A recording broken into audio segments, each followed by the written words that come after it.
آرام سے آرام سے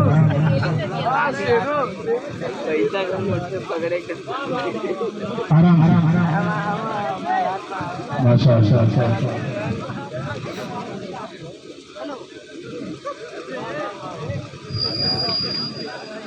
اور یہ اس لیے تھا تاکہ آپ بیدار ہو جائیں.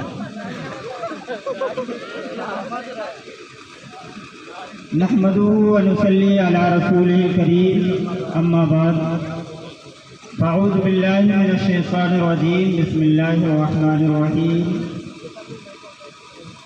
ولا تحسبن الذين قتلوا في سبيل الله امواتا بل احياء عند ربهم يرزقون. صدق الله مولانا العظيم وصدق رسوله النبي الامين المتين الكريم ونحن على ذلك لمن الشاهدين والشاكرين والحمد لله رب العالمين. محترم حضرات، آپ حضرات سے گزارش ہے کہ اگر آپ خاموشی کے ساتھ بیٹھنا چاہتے ہیں تو بیٹھے، اور جس کا من نہیں ہے وہ اٹھ کے چلا جائے. اور تھوڑی دیر آپ حضرات سے گزارش ہے کہ آپ حضرات منہ میں مسالہ نہ رکھیں جب تک مجھے سنیں. آپ حضرات خاموشی کے ساتھ بیٹھیں. کوئی بات اچھی لگے تو سبحان اللہ ماشاء اللہ کہیں، کوئی بات بری لگے تو آپ من میں اسے دبا لیجیے. آئیے ہم اور آپ کچھ سننے اور سنانے سے قبل ایک مرتبہ آقا نامدار مدینہ تاجدار حضور احمد مجتبیٰ محمد مصطفیٰ صلی اللہ تعالیٰ علیہ وسلم کی بارگاہ میں درود و سلام کی ڈالیاں نچھاور کریں. پڑھے باوا سے بلند.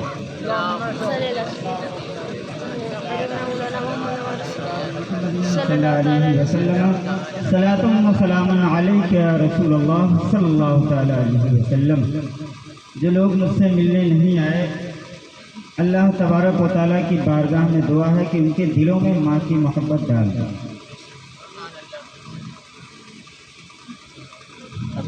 محترم سامعین کرام، اللہ تبارک و تعالیٰ کلام بلیغ میں ارشاد فرماتا ہے وَلَا تَحْسَبَنَّ الَّذِينَ قُتِلُوا فِي سَبِيلِ اللَّهِ أَمْوَاتًا بَلْ أَحْيَاءٌ عِندَ رَبِّهِمْ يُرْزَقُونَ.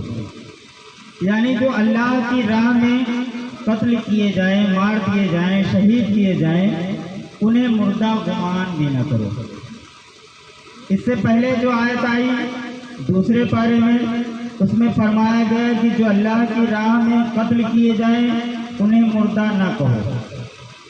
تو جب نہ کہنے کا حکم ہوا تو ہو سکتا ہے کسی کے ذہن میں یہ خیال آئے کہ مردہ کہنے پر پابندی ہے، سوچنے پر، گمان کرنے پر پابندی نہیں ہے. تو اللہ رب العزت نے اس پہ بھی پابندی لگا دی. اور دوسری جگہ ارشاد فرمایا، جو آیت کریمہ میں نے پڑھی اس کا مطلب یہ ہے کہ اللہ تبارک و تعالیٰ نے فرمایا کہ جو اللہ کی راہ میں شہید کیے جائیں انہیں مردہ گمان بھی نہ کرو. یعنی وہ زندہ ہیں، بل احیاء عند ربہم یرزقون، وہ اپنے رب کے پاس سے رزق پاتے ہیں. لیکن آپ حضرات یہ دیکھیں، جب حضور نبی کریم صلی اللہ تعالیٰ علیہ وسلم، یہاں پہ جو لوگ بیٹھے ہیں وہ ہمارے نبی حضور محمد مصطفیٰ صلی اللہ تعالیٰ علیہ وسلم کو اپنا نبی مانتے ہیں. بلند آواز سے بولے. سب لوگ مانتے ہیں نا؟ اور ان کے جو پیغامات ہیں ان پر عمل بھی کرتے ہیں. انہی کی وجہ سے کائنات وجود میں آئی، انہی کی وجہ سے ہم اللہ کا بے پناہ شکر ہے کہ مسلمان کے گھر میں پیدا ہوئے. ورنہ کیا پتہ ہم کہاں پیدا ہوتے، مسلمان ہوتے کہ نہ ہوتے، جانور ہوتے، بھیڑ ہوتے، بکری ہوتے، کیا ہوتے، کچھ نہیں پتہ. لیکن اللہ تبارک و تعالیٰ کا کروڑوں احسان ہے کہ اس نے ہمیں مسلمان کے گھر میں اور اپنے محبوب نبی کی امت میں پیدا فرمایا. اس بات کا جتنا شکر ادا کیے جائے کم ہے. تو آپ نے کبھی سنا نہیں ہوگا یا سنا بھی ہوگا تو میں بتاتا چلوں کہ جب حضور نبی کریم صلی اللہ تعالیٰ علیہ وسلم اس ظاہری دنیا میں تشریف نہیں لائے تھے تب کا حال کیا تھا.